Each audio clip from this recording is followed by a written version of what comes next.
Monsieur le ministre, très chère Madame, présidente de l'association, très chères adhérentes et très chers adhérents, bien chers invités, l'AFCA a 30 ans, la pyramide du Louvre aussi. L'idée d'avoir la pyramide comme sœur jumelle ne nous déplaît pas, il y a pire. Certes, elle est un peu plus connue que l'AFCA, mais nous ne sommes pas jaloux. Ça vient.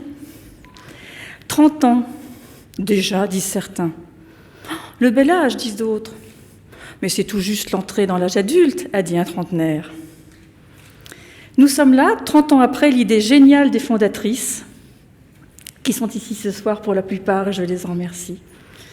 Et cela n'a rien d'étonnant, parce que les besoins sont là, que la place du conjoint dans cette vie de mobilité internationale pour le compte du ministère n'est pas un faux débat, qu'il l'est même de moins en moins, à l'heure où les conjoints sont désormais très nombreux à vouloir mener leur propre chemin professionnel. Et parce qu'à l'AFCA, nous sommes mus par la volonté non résolue de rassembler, d'aider aux rencontres, d'accueillir, je cite, « hors hiérarchie, hommes et femmes, néophytes ou vieux habitués de la vie par monts et par vaux », et d'agir dans un esprit de fraternité puisque nous sommes solidaires. Bathilde Dopfer, la première présidente, a écrit cela dans les premiers carnets en 1989, et tout reste vrai. Oui, nous allons par monts et par vaux au gré des nominations. Un des grands malheurs de la vie moderne, a dit Théophile Gautier, c'est le manque d'imprévus et l'absence d'aventure. Au ministère, nous ne manquons ni de l'un ni de l'autre. Devenir conjoint d'agent du ministère, c'est prendre un ticket pour les voyages et l'itinérance. Certes, il y a pire condition que de partir pour le compte du ministère des Affaires étrangères. Mais il n'empêche que pour les conjoints, cela suppose pas mal de sacrifices, de courage et d'énergie. Nous allons de ci, de là, ce qui fait de nous des champions du grand écart. On peut aller de Milan à Nouakchott, de Port-au-Prince à Berlin, de Santiago à Oulan-Bator, tout cela en passant par Nantes ou Paris. Cela fait aussi de nous des reines et des rois de l'adaptation. Nous allons de rencontre en séparation, nous vivons des chocs culturels, géographiques, géopolitiques, linguistiques. Cela fait enfin de nous des as de l'organisation. Déménager et emménager n'a plus de secret pour nous. Organiser la vie des enfants qui nous accompagnent et celle de ceux qui restent en France est une seconde nature. Je trouve qu'on est bien fort. Mon ton est léger, mais ce n'est pas toujours facile à vivre. Dans cette vie de nomade, la vie des conjoints n'est pas toute tracée. L'agent, que ce soit en France ou en poste, est pris en main. Il est dans un cadre déjà bâti, avec une mission. Le conjoint, lui, peut avoir à démissionner. Il a tout à organiser, à reconstruire, à réinventer, poste après poste.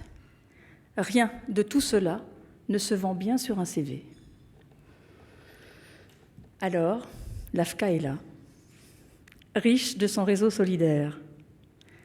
Elle accueille tous les conjoints d'agents titulaires et contractuels, hommes et femmes, français et d'origine étrangère, mariés pacsés en union libre, toutes catégories confondues, A, B et C, en France et en poste. Qui dit mieux? Elle écoute, en toute confidentialité et sans jugement. Elle accompagne, entre autres, avec des ateliers animés par des professionnels, gratuits pour les adhérents. Je ne vais pas détailler tout ce que fait l'AFCA, puisque nous aurons un film tout à l'heure qui présentera l'association. Mais nos actions sont concrètes, sans cesse renouvelées, adaptées au plus proche des attentes des conjoints. Pour faire tout ce que nous faisons, je vous assure que l'on ne chôme pas. Des bénévoles, en France et en poste, et une coordinatrice à Paris sont à l'action. Qui dit bénévolat dit temps donné temps personnel donné. Chacun donne le temps qu'il peut, le temps qu'il veut. Et il faut faire avec cela. C'est le principe du bénévolat.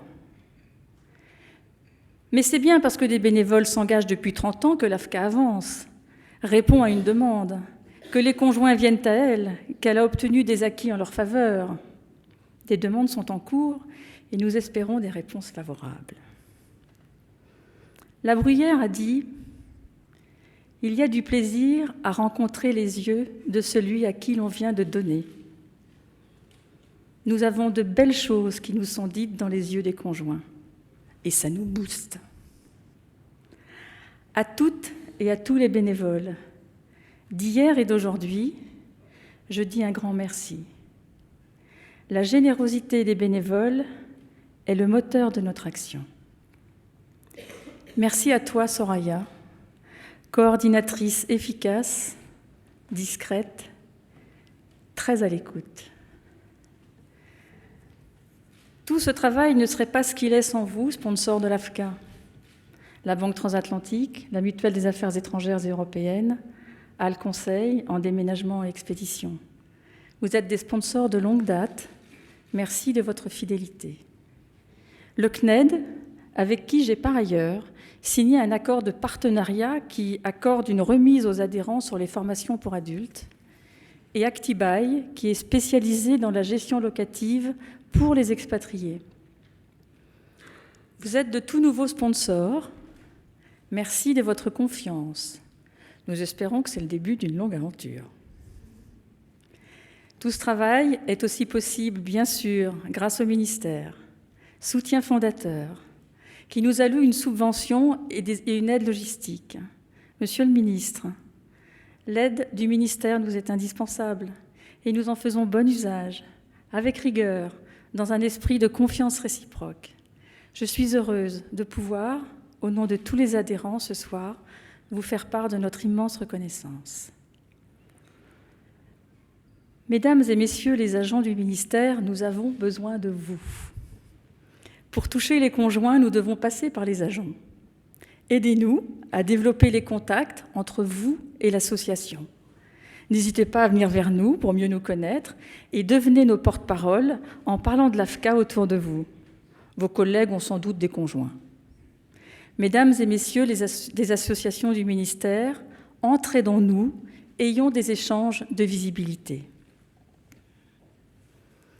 Bathilde Dopfer, la première présidente, devait être avec nous ce soir, mais elle a été empêchée, ce qu'elle regrette beaucoup.